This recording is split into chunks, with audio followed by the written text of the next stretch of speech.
উখিয়ায় বিজিবির অভিযানে ৬০ লক্ষ টাকার ২০,০০০ ইয়াবা উদ্ধার।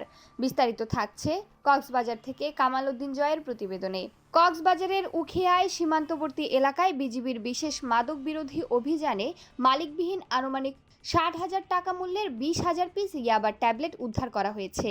বিজিবি সূত্রে জানা যায়, ২১শে এপ্রিল বিকেল আনুমানিক ৫টা ৪০ মিনিটে হিংলা বিওপির একটি বিশেষ টহল দল দায়িত্বপূর্ণ সীমান্ত এলাকায় অভিযান পরিচালনা করে।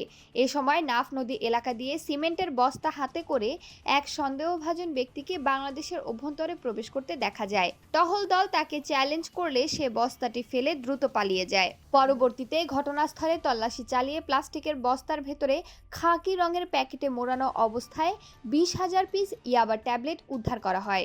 উদ্ধারকৃত ইয়াবার আনুমানিক বাজার মূল্য প্রায় ৬০ লক্ষ টাকা। বিজিবি জানায়, পালিয়ে যাওয়া চোরা কারবারিকে শনাক্ত ও গ্রেফতারে গোয়েন্দা নজরদারি বৃদ্ধি করা হয়েছে। পাশাপাশি এলাকায় চিরুনি অভিযান চালানো হলেও এখনো পর্যন্ত কাউকে আটক করা সম্ভব হয়নি। উখিয়া ব্যাটালিয়নের অধিনায়ক জানান, সীমান্ত সুরক্ষার পাশাপাশি মাদক ও চোরাচালান প্রতিরোধে বিজিবি সবসময় কঠোর অবস্থানে রয়েছে এবং ভবিষ্যতেও এ ধরনের অভিযান অব্যাহত থাকবে। উল্লেখ্য, উখিয়া ব্যাটালিয়ন প্রতিষ্ঠা লগ্ন থেকেই সীমান্ত সুরক্ষা ও মাদক দমন কার্যক্রমে গুরুত্বপূর্ণ ভূমিকা রেখে আসছে।